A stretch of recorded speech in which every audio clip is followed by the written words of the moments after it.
Super ఏంటి? అడ్డుపోయింది. Hi అండి.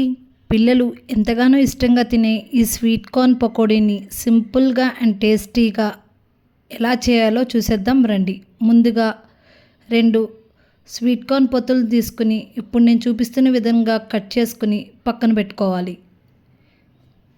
ఇప్పుడు దీనిలోకి 2 రెబ్బల కరివేపాకు, 1 రెబ్బ కొత్తిమీర, రుచికి తగినంత ఉప్పు, కొంచెం జీరా పౌడర్, 1/2 టీ స్పూన్ ఆమ్చూర్ పౌడర్, 1 టీ స్పూన్ కారం, 2 టీ స్పూన్లు కార్న్ఫ్లవర్ వేసుకుని అంతా ఒకసారి మిక్స్ అయ్యేటట్టు కలుపుకోవాలి. ఇలా అంతా మిక్స్ అయ్యేటట్టు కలుపుకున్నాక 1 కప్పు శనగపిండిని కూడా వేసుకుని మొత్తం మిక్స్ అయ్యేటట్టు కలుపుకుంటూ అవసరమైతే తగినన్ని నీళ్లు పోసుకుని గట్టిగా కలుపుకొని పక్కన పెట్టుకోవాలి.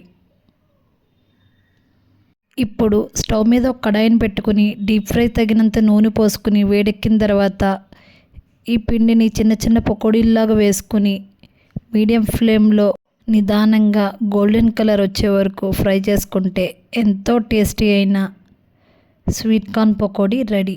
ఇలాంటి మరిన్ని రుచుల కోసం జిఎంకే వ్లాగ్స్ని సబ్స్క్రైబ్ చేసుకోండి. Thank you for watching. అడ్డుపోయింది.